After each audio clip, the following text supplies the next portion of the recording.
دفاتر میں پہنچ جاتے ہیں اور دورہ کرتے ہیں اور بیوروکریٹس کو چیک کرتے ہیں اور کام اور اس طرح، یعنی یہ ذرا اپنی ان کی عوامی امیج کافی اچھی ہے سعودی عرب کے اندر، لیکن ساتھ ساتھ مخالفت بھی ہے۔ اب میں یہ نہیں جانتا، میں اس بات پہ میری کچھ لوگوں سے بات ہوئی تھی جو مڈل ایسٹ پہ یا سعودی عرب کے اوپر کافی ان کی گہری نظر ہے، اور میں یہ باہر کی بات کر رہا ہوں، یعنی جب میں باہر تھا چند روز پہلے، تو دیکھیں جو شاہ عبداللہ نے اپنی زندگی میں مکرن کو بنا دیا تھا، بڑا اہم رول دیا تھا مکرن کو، لیکن جب شاہ عبداللہ کی رحلت ہو گئی تو اس کے بعد مکرن کہیں غائب ہو گئے۔ اچھا، اب دیکھنا یہ ہے ان کی جو ساری سٹرینتھ ہے وہ ان کے والد سے آ رہی، کیونکہ یہ ان کے والد بادشاہ ہیں۔ اگر ان کے والد کو کچھ ہوتا ہے خدا نہ خواستہ تو اس کے بعد محمد بن نائب بادشاہ بنیں گے۔ محمد بن نائب بادشاہ بننے کے بعد کیا ان کو ولی عہد بناتے ہیں یا نہیں بناتے، یا بادشاہ اپنی زندگی میں اپنے بیٹے کو، یہ ابھی ایک سعودی عرب کے اندر ایک ایشو ایسا ہے، ان کی بہت زیادہ ایک پیج پہ نہیں ہے یہ اور ولی عہد، یعنی یہ اپنے والد کے ساتھ تو ایک ہی پیج پہ ہیں، لیکن جو ولی عہد ہیں چونکہ درمیان میں ہیں وہ، اس لیے جو محمد بن نائف ان کے ساتھ بہت زیادہ ایک پیج پہ نہیں ہے کئی معاملات میں۔ تو یہ تو ہو گیا تھوڑا سا بیک گراؤنڈ۔ اچھا، پاکستان میں دیدود الفرشرہ ہمارے سعودی عرب اور تمام عرب ممالک، جو بات آج آئی ہے سامنے وہ یہ کہ تمام عرب ممالک کے ساتھ، خلیجی ممالک کے ساتھ، سعودی عرب کے ساتھ خاص طور پہ ہمارے بہت ہی دیرینہ تعلقات ہیں اچھے اور برے وقتوں کے، اور یہ دن بھی عجیب دن آنا تھا کہ ہم جاتے تھے سعودی عرب پہلے مدد کے لیے، اور اب سعودی عرب کو ہماری ضرورت ہے۔ چلیں، اچھا ہے بھائیوں، ایک برابری کی سطح پہ اچھا ہے کہ ہماری ان کو مدد کی ضرورت ہے، اور پاکستان نے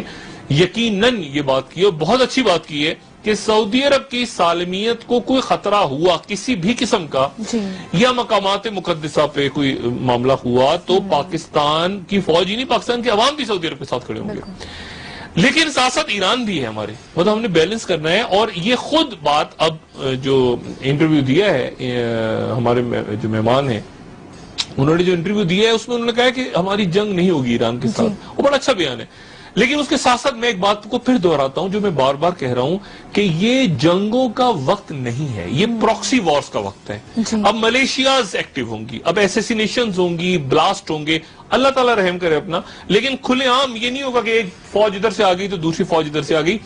یہ سعودی عرب کا ایک ڈپلومیٹک فرنٹ کے اوپر بڑی اچھی موو ہے کہ 34 ممالک ہمارے ساتھ ہیں اور ان 34 ممالک میں سے کوئی نہ کرے، اس سے زیادہ وہ فوجیں 34 ممالک کی پہنچ کے سعودی عرب میں کوئی نیٹو کی شکل اختیار نہیں کریں گی، لیکن پراکسی وارز اس علاقے میں بڑھیں گی، جو میں بار بار کہہ رہا ہوں، کیونکہ لیبنان کی تاریخ ابھی عراق میں آپ دیکھ لیں، پراکسی وارز ہی ہو رہی ہیں نا۔ یہ یمن کے اندر آپ کو پتا ہے کولمبیا سے لوگ آ گئے، کولمبیا سے لوگ ہائر ہو کے داڑیاں واڑیاں رکھ کے کولمبیا سے باقاعدہ جو کلرز ہیں، جو یہ آپ کو کرائے کے قاتل واتل ملتے ہیں، وہ کولمبیا سے تشریف لے کر آ گئے ہیں، کولمبیا سے کئی اور دوسرے افریقی ممالک سے وہ پراکسی وارز میں شامل ہو گئے مسلمان بن کے۔ تو پراکسی وارز بڑھیں گی، قتل و غارت ہوگی، لیکن کھلے عام جنگ نہیں ہوگی۔ پاکستان کو اس کے لیے تیار رہنا چاہیے، اور اللہ کا احسان ہے ہمارے یہاں کہ ہمارے یہاں یہ شیعہ سنی اور یہ معاملہ سارا نہیں ہوا، ہم اس کو اس نظر سے دیکھ بھی نہیں رہے۔ ہم صرف یہ دیکھ رہے ہیں کہ یہ امن کی صورتحال اگر وہاں ڈیولپ ہوتی ہے تو اس میں پاکستان اپنا کلیدی کردار ادا کرے۔ سعودی عرب کی طرف یقیناً ہمارا ٹلٹ زیادہ ہے، زیادہ رہے گا اور زیادہ ہونا چاہیے عرب ممالک کی طرف، لیکن ساتھ ساتھ ایسا بھی نہ ہو کہ تاثر ہو کہ ہم ایران کے خلاف چلے گئے، ایران ہمارا پڑوسی اور ہم کسی شیعہ سنی رفت میں نہیں جائیں گے۔ یہ تو ہو گئی بات ساری سعودی عرب کے حوالے سے، اور یہ بھی ذہن میں دیکھیں، یہ میں نے پہلے بھی بات کی تھی کہ اب یہ بھی آگے آنے والے دنوں میں شاید آنے والے سالوں میں مسئلہ کھڑا ہو کہ ایران شیعہ حضرات کا جو شیعہ مسئلہ ہے اس کا سینٹر ہے یا عراق سینٹر ہے، آیت اللہ خامنائی ہے یا آیت اللہ سستانی ہے، کیونکہ عرب عجم معاملہ بھی ہے بیچ میں۔ اور یہ بھی ذہن میں رکھیں کہ جو روٹس ہیں نا شیعہ مسلک کی وہ عراق میں ہیں، نجف، کربلا، وہاں پہ روٹس ہیں۔ ایران تو جب صفوی آئے ہیں 15ویں صدی میں تو پھر اس کے بعد، اس سے پہلے تو حنفی اور شافعی مسلک تھا، اس کے بعد جب صفوی بادشاہ آئے ہیں شاہ سلیمان اول تو یہ 15ویں صدی میں پھر یہ سنی سے شیعہ ہوا ہے، لیکن جو اصل شیعہ مرکز ہے وہ عراق ہے۔ اور لیکن ایران اس لیے بن گیا تھا کہ وہاں پہ صدام حسین آ گیا تھا، وہاں صدام حسین صاحب نے آ کے شیعہ جو بھائی ہمارے ان کے اوپر مظالم ڈھائے تو یہ سینٹر شفٹ ہو گیا اور یہ انقلاب آ گیا، ورنہ تو یہ عراق میں ہی تھا سارا۔ بہرحال اب لیکن وہاں جو آیت اللہ سستانی اتنے اگریسو نہیں ہے، وہ ذرا سافٹ ٹون میں اور مقتدر صدر اور باقی جو عرب اہل تشیع ہیں وہ اتنے اگریسو ٹون میں نہیں ہیں, تو اسی لیے ایران جو ہے وہ زیادہ پلے کر رہا ہے. لیکن دیکھنا یہ کہ فیوچر میں یہ مرکز شفٹ ہوتا ہے واپس بیک ٹو عرب, عراق, یا یہ ایران میں رہتا ہے. تو اس وقت دونوں ممالک یہ ذہن میں رکھیں, دونوں ممالک ایران اور سعودی عرب پوائنٹ آف اسٹرینتھ سے بات نہیں کر رہے ہیں, پوائنٹ آف ویکنس سے بات کر رہے ہیں. دونوں ہمارے بھائی ہیں, لیکن پوائنٹ آف ویکنس سے بات کریں. ایک ہوتا نا کہ, اور امریکہ بھی پوائنٹ آف ویکنس پہ ہے, وہ اس کا بھی وہ اثر و رسوخ نہیں ہے جو کہ ہونا چاہیے. اور میں اپنی ذاتی رائے پہ قائم ہوں کہ اگر ان ممالک کے درمیان آگے جا کے کوئی صلح کروا سکتا ہے تو وہ دور بیٹھا پیوٹین ہے, جو کہ ابھی اس پھڈے میں کھل کے کہیں نہیں آیا درمیان میں. ہو سکتا ہے, یہ بھی ہو سکتا ہے کہ نہ رول پلے کریں. تو ایک تو یہ انٹرنیشنل ہو گیا معاملہ جو ہمارے ملک میں چل رہا ہے, اور ایک اچھا میسج لے کے میرے خیال سے یہاں سے ہمارے مہمان جائیں گے. اچھا میسج, ایک بہت ہی برادرانہ میسج جائے گا ان کو, اور کسی قسم کی تلخی پیدا نہیں ہوگی. انہوں نے آج یہ بات کی بھی کہ ہم سمجھتے ہیں کہ پاکستان کی جو نزاکتیں ہیں سفارتکاری کی اور معاملات ہیں ہم سمجھتے ہیں. ایک تو یہ. دوسرا, کل بہت امپورٹنٹ ایونٹ ہونے جا رہا ہے اسلام آباد میں, اور وہ ایونٹ یہ ہونے جا رہا ہے وہ امن مذاکرات جس کو افغان این ڈی ایس نے زبردست کر دیا تھا, وہ کل دوبارہ شروع ہو رہے ہیں اسلام آباد میں. اور اس پہ رچرڈ اوسلن صاحب چونکہ نمائندہ خصوصی ہیں, پہلے ہمارے سفیر تھے پاکستان میں امریکہ کے, وہ اب نمائندہ خصوصی ہیں افغانستان پاکستان کے. آنے والے دنوں میں وہ یہ دوبارہ میں بتا چکا ہوں ساؤتھ ایشیا کا اکٹھا ہونے کے چانسز ہیں کہ امریکہ کے اندر وہ ساؤتھ ایشیا ڈپارٹمنٹ دوبارہ اکٹھا ہو جائے, اس میں انڈیا بھی آ جائے اور اس کو بھی ہیڈ کریں رچرڈ اوسلن. یہ ایک اندازہ ہے میرا, ہو سکتا ہے آپ غلط ہو. بارہ رچرڈ اوسلن صاحب کی بڑی امپورٹنس ہے. وہ امریکہ کی طرف سے ہوں گے, چائنا کی طرف سے ان کے ہوں گے نمائندہ خصوصی, پاکستان کی طرف سے اعزاز چودھری ہوں گے, اور افغانستان کی طرف سے غالباً حکمت کرزئی ان کے کوئی ہوں گے رہنما. اب یہاں پر ہوں گی پیس ٹاکس, اور یہ پیس ٹاکس ہوں گی, اور اس میں ایجنڈا اور کس طرح سے آگے بات چلنی ہے, ٹرم آف ریفرنس کیسے ہونا ہے, کس طرح سے کیا. ابھی تھوڑی دیر پہلے عبداللہ جو ہیں ان کی آفس سے آ گئی کہ پاکستان وہ لسٹیں دے گا کہ کون سے طالبان بات چیت کرنے پہ تیار ہیں کہ نہیں. میرا خیال ہے, اور میں نے پوچھا جو لوگ فورن آفس کو یہاں پہ دیکھتے ہیں, میں نے ان سے پوچھا کوئی ایسے لسٹ بھی ہے کہ کون سے طالبان بات کریں گے, کون سے طالبان بات نہیں. انہوں نے کہا یہ فضول ایسے ہی عبداللہ صاحب نے چھوڑی ہے وہاں سے, کیونکہ عبداللہ اور اشرف غنی صاحب اور یہ سارے اس وقت تک ان کی وہاں پہ مطلب ہیں ہمارے ظاہر پڑوسی ہیں اور رہنما ہیں اور بات نہیں کرنی چاہیے, لیکن یہ دال روٹی اس وقت تک چل رہی ہے جب تک یہ پھڈا چل رہا ہے افغانستان میں. جس دن افغانستان میں سکون ہو گیا, ان میں سے بہت سے لوگوں کی انکلوڈنگ کرزئی اور یہ این ڈی ایس میں جو تباہ و بربادی چاہتے ہیں افغانستان کی, وہ سارے لوگوں کی دال روٹی ختم ہو جائے گی. ان کی روٹی اسی وقت بک رہی ہے کہ افغانستان میں دیکھیں جی یہ ہو گیا, وہ ہو گیا, بم پھٹ گیا, پیسے دو, مر گئے, لوٹے. جس دن افغانستان میں پیس ہو گیا ان کی دال روٹی بند ہو جائے گی. تو اس شوشے چھوڑیں گے بیچ میں. اور اس کے ساتھ ہی مجھے یہ نہیں پتا کہ سیکرٹری خارجہ بھارت کے جے شنکر صاحب پاکستان آ رہے ہیں کہ نہیں آ رہے, مجھے نہیں پتا. 15 تاریخ کو وہ آ رہے ہیں یا نہیں آ رہے, کیونکہ وہ کل سے دورہ شروع کر رہے ہیں سری لنکا کا اور مالدیپ کا, اور ساتھ ہی وہ 11 سے 14 تک وہاں رہیں گے. 15 کو پھر پاکستان آتے ہیں یا نہیں آتے مجھے نہیں پتا. لیکن اس کے ساتھ ہی وہ دعویٰ وہاں کے سفارتکار یہ کر رہے ہیں, وہاں کے سفارت کا دعویٰ یہ کر رہے ہیں کہ ہم نے یعنی بھارت نے پاکستان کا جو معاہدہ ہوا تھا سری لنکا کے ساتھ $400 ملین کا J-17 تھنڈر کا جو وہ ہم نے کینسل کروا دی ہے. سری لنکا نے جو خریدنے تھے پاکستان سے جہاز, وہ سری لنکا اب نہیں خریدے گا. ہم نے بڑا پریشرائز کیا سری لنکا کو, اور اس کے نتیجے میں سری لنکا کو ہم نے سمجھایا ہے کہ یہاں پر یہ معاہدہ ہوتا ہے اور J-17 تھنڈر جہاز آتے ہیں, تو اس کے نتیجے میں یہاں پر چائنا اور پاکستان کی ایک ملٹری بیس بن جائے گی, اور ہم وہ نہیں بننے دیں گے انڈینز, اس لیے ہم نے اس معاہدے کو کینسل کر دی. یہ وہ دعویٰ کر رہے ہیں.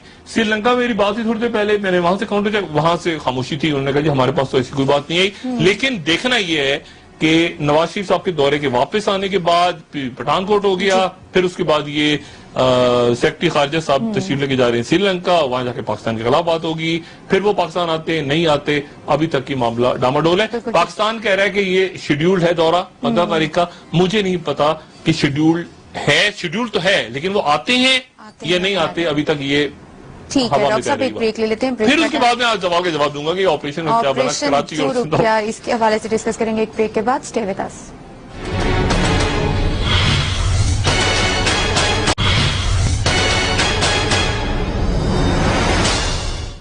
ویلکم بیک ناظرین. ڈاکٹر صاحب یہ جو ایک تاثر ہے سندھ اور کراچی میں آپریشن رک گیا, اس کو کس طرح دیکھ رہے ہیں, کیا وجوہات ہیں؟ یہ تو میں ابھی بتاتا ہوں آپ کو. سندھ آپریشن رکا ہے, کیوں رکا ہے, کیا ہوا ہے, جو بقول آپ کہ بہت سارے لوگوں کا مکھ مکا ہو گیا ہے, ڈیل ہو گئی ہے, کیا ہوا ہے, لیکن میں اس سے پہلے ایک تو کل کے پروگرام میں یہ ڈسکس کیا تھا کہ لاہور میں, لاہور ڈی ایچ اے کے اندر جو لوگ انوالو تھے, جو بہت بڑی انکوائری نیب نے شروع کی ہے وہاں پہ, اور اس میں یہ حماد ارشد کو پکڑا ہے, حماد ارشد صاحب کو, اور اس میں جنرل کیانی کے بھائیوں کا نام بھی آ رہا ہے. تو آج جو ہے وہ میری بات ہوئی کیانی صاحب کے, جنرل اشفاق پرویز کیانی صاحب کے بھائی سے, بریگیڈیئر ریٹائرڈ امجد کیانی صاحب سے, اور انہوں نے مجھ سے بات بھی کی, اور پھر میں نے ان سے کہا کہ جی اس کی تھوڑی سی وضاحت ذرا فرمائیں. تو انہوں نے پھر پورا, میں چاہوں گا بڑی اسکرین پہ اگر دکھا دیں تو بہت ہی اچھا ہے, انہوں نے پھر یہ مجھے بھیجا, پوری ڈیٹیلز بھیجی انہوں نے, اور یہ یقیناً اخباروں وغیرہ میں بھی چھپ جائیں گی. انہوں نے پوری ڈیٹیلز بھیجی کہ یہ ڈی ایچ اے کے ساتھ ان کا کیا مسئلہ ہے. میں نے ان سے کہا جی آپ اگر آ جائیں آن ایئر تو آ کے موٹے موٹے چند سوالوں کا جواب دے دیں. انہوں نے کہا کہ میں اس پہ بالکل آپ کے ساتھ آؤں گا یا کسی اور ٹی وی پہ آ کے بات کروں گا, لیکن بہرحال انہوں نے آج یہ بہت ایک لمبی وضاحت دی ہے, اور اس میں انہوں نے بتایا ہے کہ لینڈ کس وقت لیا گیا, یہ اورنج کمپنی ہے جو پہلے گلوبیکو تھی شاید, اتنے 1000 ایکڑ لینا تھا, دینا تھا, کیا ہوا, ڈی ایچ اے کے ساتھ کیا معاملات, ایک بہت لمبا سا انہوں نے پھر مجھے یہ میسج بھیجا, اور انہوں نے وضاحت کی, اور ساتھ ہی پھر میں نے ان سے پوچھ لیا, میں نے کہا جی کامران کیانی صاحب باہر ہیں, تو انہوں نے کہا وہ ملک سے باہر ہیں, لیکن امجد کیانی صاحب نے یہ پوری ڈیٹیل بھیجی. یہ ڈیٹیل جو ہے یقیناً اخباروں میں چھپ جائے گی کل. میں کوشش کروں گا کہ اس کو, بہت لمبا ہے, بہت ایکچولی میرے لیے اس کو میرے لیے پڑھنا جو ہے کافی لمبا چوڑا مسئلہ ہے, لیکن ایک بہت طویل انہوں نے ایک بنا کے بھیجی ہے. اب آ جائے گی اخباروں میں تو میں اس کو کروں گا, لیکن وہ اگر آ جاتے لائیو, انہوں نے کہا کہ میں لائیو آنا چاہ رہا ہوں, لیکن میں بات کروں گا اس کے اوپر, میں تھوڑی سی ورکنگ فردر کروں تو پھر ٹی وی چینلز پہ آ جاؤں گا. بہرحال یہ انہوں نے آج وضاحت ان کی طرف سے آئی ہے. دوسری جو بات ہے, میں کراچی آپریشن کا آپ کو بتاتا ہوں سلسلہ. پہلے ذرا یہ ڈسکس کر لیں جو سیاپا پڑا ہوا ہے اسلام آباد میں, یہ پاک چائنا کوریڈور کے حوالے سے. دیکھیں, پاک چائنا کوریڈور اس ملک کا, اس پورے ریجن کا معاشی نہیں, اسٹریٹجک, ایک بہت بڑا اسٹریٹجک پروجیکٹ ہے. معاشی, اسٹریٹجک, اس کو دفاعی کہہ لیں, اس کو ہر انداز سے کہہ لیں کہ اس پورے علاقے کا آپ سمجھیں کہ اس کی قسمت کا فیصلہ ہے. اور اس کو بدقسمتی سے ہمارے جو پولیٹیشینز ہیں, میں زیادہ ذمہ داری سیدھی بات حکومت پہ ڈال رہا ہوں. حکومت یعنی حاصل بزنجو صاحب کی میں نے اسپیچ سنی, مجھے ایک لفظ ایسا نہیں جو حاصل بزنجو صاحب نے کہا اور میں اس سے اتفاق نہ کرتا ہوں. بالکل انہوں نے 100% بات درست کی. پرویز خٹک صاحب کہہ رہے ہیں مجھے غدار بنا دیا. دیکھیں نا, پرویز خٹک کہہ رہے ہیں کہ مجھے غدار بنا. اب مسئلہ ہے کہ احسن اقبال صاحب کہہ رہے ہیں کہ یہ نقشے جعلی دکھا رہے ہیں. یعنی یہ دیکھیں نا, یہ کوئی بات ہے کرنے والی کہ نقشے جعلی ہے تو آپ نقشے کو اصل نقشہ دکھا دیں لا کے وضاحت. سعد رفیق صاحب نے بھی تقریر بڑی اچھی کی, احسن اقبال صاحب نے بھی اچھی کی, اچھک زئی صاحب نے بھی جو باتیں کی, میں 100% اتفاق کر رہا ہوں اچھک زئی صاحب کی باتوں سے بھی, حاصل بزنجو صاحب, یعنی اور سب سے بڑی بات یہ کہ اختر مینگل صاحب نے بلائی. اختر مینگل صاحب کا ایک بہت اہم کردار ہے پاکستان کی سیاست, پورے پاکستان کی سیاست میں, بلوچستان کو چھوڑ دیں, میں ان کو قومی لیول کا لیڈر سمجھتا ہوں, ان میں سے تقریباً ساری شخصیات کو. اب بات لیکن ہے چونکہ بلوچستان کی بات پہلے کرتے ہیں. اب ان کی بات آپ سنیں نا, اگر وہ کیا کہہ رہے ہیں, وہ کہہ رہے ہیں بھائی ہمارے بلوچستان ہمیں کمٹمنٹ جو دی تھی, یہ کمٹمنٹ سے کہیں سے کوئی اورنج لائن نکل آتی ہے, کہیں سے وہ ادھر سے آپ جاتی عمروں میں سے نکال لیتے ہو, کبھی کہیں سے نکال لیتے ہو, وہ ہماری بات تو سنو. اچھا, اب ان کی بات جو ہے وہ پتہ نہیں کس انداز میں نان سیریس وے میں حکومت لے رہی, یا تو حکومت ہے کہ بیسک دوبارہ کال کرے اور وہ نقشہ جعلی ہے, یہ کیا جا رہا ہے, وہ کیا جا رہا ہے, آپ کو سمجھ نہیں ہے, آپ کو یہ پتہ نہیں, اس طرح تھوڑی. یہ اچھا زئی صاحب, حاصل بزنجو, آپ کے اختر مینگل, آپ کے یہ جتنے پرویز خٹک, یعنی پرویز خٹک کہہ رہے ہیں وہ غدار مجھے بنا دیا گیا, وہ وزیر اعلیٰ. ان کی بات سن کے احسن اقبال صاحب بہت سنجیدگی تھے کہ احسن اقبال ایک موجودہ حکومت میں ہمیشہ کہتا ہوں اگر آپ کو کہنا کہ آپ کے پسندیدہ ترین وزیر کون ہے تو میں کہوں گا احسن اقبال, اور میں کہوں گا ان کی وزارت تو خیر چلے گی لیکن مشاہد اللہ خان, خواجہ سعد رفیق بھی اچھے. ان کو چاہیے کہ یہ بہت ہی زبردست انداز میں ان کو قائل کریں, دیکھیں کہ ایشو کہاں سے کھڑا ہو رہا ہے. چائنا کو انوالو ہونا پڑ گیا بیچ میں. چینی سفارتکار کہہ رہے ہیں چینی سفارت خانہ میں نے کبھی نہیں اس طرح دیکھا کہ وہ کہہ رہے ہیں کہ آپ اپنے اختلافات ختم کریں. یہ نہیں کوئی بات ہے. اتنی انویسٹمنٹ آ رئی ہے, اتنے مواقع نکلنے ہیں, اور اس میں حاصل بدیجو صاحب کہہ رہے ہیں کہ گوادر کے اندر جو ہے وہ ہمیں تو اقلیت بنایا جا رہا ہے, ہمیں سیاسی سرگرمیوں کی اجازت نہیں. کیوں نہیں اجازت بھائی؟ ان کی جو بھی مسائل ہیں آپ باتوں سنیں حاصل بدیجو کی, اچکزئی صاحب کی, آپ اختر مینگل کی باتوں سنیں, شاہزین بگٹی کی بات سنیں, آپ ان کی سب کی. اب آپ بالکل سائن آف کر کے کہ نہیں ہم تو ادھر, یہ کیا بات ہوئی؟ تو وہ میرا خیال ہے کہ حکومت کو نظر ثانی کرنی چاہیے اپنی جو حکمت عملی ہے. یہ کوئی ایل این جی ٹرمینل یا کوئی یہ پنجاب یوتھ فیسٹیول نہیں ہے کہ جس میں آپ ادھر ادھر سے کر آتے ہو. یہ ماڈل ٹاؤن انکوائری ہے کہ آپ ہاتھ دکھا کے اور غائب ہو جائیں. تو اس کے اندر جو ہے, اس میں آپ سنجیدگی سے, یہ پاکستان اور خطے کی جغرافی ہے اور پوری معاشی ترقی ہماری. اب یہ چھوٹی چھوٹی حرکتیں میرے خیال سے یہ شاہد خاقان عباسی صاحب کی اور اسحاق ڈار والی حرکتیں اگر ان کے ساتھ نہ ہو پاک چائنا کوریڈور سے, اور اس کو سیاست سے دور رکھیں. یہ کوئی معاملہ قومی بھی ہوتا ہے نا, کوئی قومی چیز بھی قوم ایگزسٹ کرتی ہے کہ نہیں, کوئی ریاستی یہ ریاستی معاملہ ہے, اس کو اس انداز میں حل کریں. اور یہ اچھا بھی نہیں لگتا کہ چائنا آ کے بار بار کہہ رہا ہے آپ سے کہ کیا بچوں کی طرح لڑ رہے ہو تم لوگ. اور یہ اگر انہوں نے نہیں اس کو سنبھالا, افتخار چودھری صاحب بھی موجود تھے آج, وہ بھی بطور ایک سیاستدان موجود تھے, اور یہ بات بڑی انٹرسٹنگ ہے کہ ان کو سب نے ویلکم کیا ایز اے پولیٹیشین. اور بہرحال تو بات یہ کہ اس کو جلدی نپٹائیں, اس اختلافات کو ختم کریں آپس میں بیٹھ کے. اور یہ اچھا نہیں ہے کہ آپ یہ کالا باغ ڈیم بنانے کی کوشش کر رہے ہیں نا, کالا باغ ڈیم, بالکل کالا باغ ڈیم کی طرح اس کو متنازع کر دیا جائے تاکہ اس کے ادھر مشرق سے جائے گا, مغرب سے جائے گا, جنوب سے جائے گا. بھائی ایک منٹ ہولڈ آن, یہ ریاست سے ریاست کی بات ہو رہی ہے, اس میں کوئی حکومت, اس میں کوئی, یہ حکومت تو حکومت نہیں ہے, ریاست تو ریاست بات ہو رہی ہے, چائنا اور پاکستان. اب یہ آ کے بیچ میں اپنی اچھل کو سارے شروع کریں گے اور کچھ سمجھیں گے کہ اس کو کالا باغ بنا کے متنازع کر دیا جائے. ایسا نہیں ہونے جا رہا, ایسا اب نہیں ہونے جا رہا. اب یہ جس کو یہ اختلافات دور کر لیں, اختلافات دور نہیں کرتے تو اس کے بعد پھر ریاست ایکٹ کرے گی, اور چائنا کی بھی ریاست ایکٹ کرے گی اور پاکستان کی بھی ریاست ایکٹ کرے گی آٹومیٹکلی. آٹو ہوتی ہے نا, آٹو انٹرونشن, اس سے یہ معاملہ حل ہوگا. میں آپ کو بتانے لگا تھا کراچی آپریشن کا بالکل ڈاکٹر صاحب, لیکن بریک کا وقت ہے, بریک کے بعد مزید اس حوالے سے ڈسکس کریں گے. Stay with us.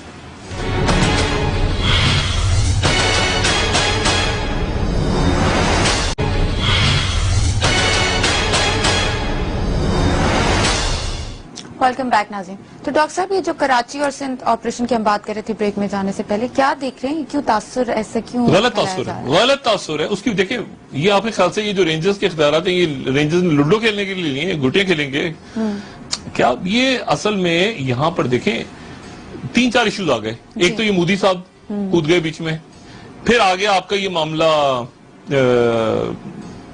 Saudi Arabia, Iran, tension, ان کے مہمان آ گئے. اور کل اہم ترین بات, اللہ کرے کل کے مذاکرات کامیاب ہوں, افغانستان کے اندر امن آئے, جس کے پیچھے شریر لوگ لگے ہوئے ہیں شرارتیں کرنے. اچھا, اب مسئلہ یہ ہے کہ اس لیے یہ تاثر بلڈ ہوا کہ سندھ کے اندر آپریشن کچن میں کتنی دبردوز ہوئی ہے, کتنا وہ رینجرز اور یہ اور چودھری نثار اور یہ. اب یہ ایسے ہی ہوا تھا, ایسے ہی تھا کیا؟ نہیں, سوال ہی پیدا نہیں ہوتا. یہ تاثر بالکل غلط ہے. اصل بات یہ ہے کہ جو ہائی پروفائل ہاتھ ڈلیں گے نا آنے والے دنوں میں, دیکھیں نا آج اچانک کیا ہوا. اب یعنی میں نے کوئی 4 مہینے پہلے بات کی تھی, وہ آج سامنے آ گئی. نیب نے تحقیقات شروع کر دی ہیں. 42 کروڑ روپیہ سندھ فیسٹیول, 42 کروڑ روپیہ, جس میں افتتاحی تقریب کے لیے ایک نجی کمپنی کو 18 کروڑ دیا گیا. 18 کروڑ, اور ایک ایڈورٹائزنگ کمپنی کو 40 کروڑ دیا گیا. 31 ملین نامعلوم افراد میں تقسیم کر دیا گیا, 31 ملین روپیہ. اور یہ نیب کی تحقیقات اس کی بھی کمپلیٹ ہو جائے گی رپورٹ. یہ ساری دیکھیں, یہ ساری چیزیں چل رہی ہیں اور سامنے آنی ہیں. اب وہ جو ابھی میں نے بات کی نا, وہ لاہور کے اندر جو پکڑا ہے وہ ہاؤسنگ اسکیم والے صاحب کو, وہ طوطا بن کے بولنے کو تیار ہیں, ٹک ٹک ٹک ٹک, ٹھیک ہے نا, وہ بولنے کو تیار ہیں ڈی ایچ اے والے. لیکن یہ معاملہ چونکہ اب اس میں اور آگے بڑھے گا اور دیکھتے ہیں کہ کیا اس میں گرفتاریاں ہوتی ہیں اور کہاں سے جاتا ہے معاملہ. یہ ساری چیزیں چل رہی ہیں. اب اس میں بات یہ ساری کہ دیکھیں کل کیا کیا ہونا ہے. اس اگلے چند دنوں میں طے ہونا ہے کہ کیا ایف آئی اے کی رپورٹ درست تھی ایک بڑے سٹاک بروکر کے بارے میں, جن کے 3 ادر ڈائریکٹرز کو پکڑ کے چوتھے کو بھی شاید پکڑ لیا. کتنے کا؟ میری ایف آئی اے کے لوگوں سے بات ہوئی, اعلیٰ حکام اسلام آباد,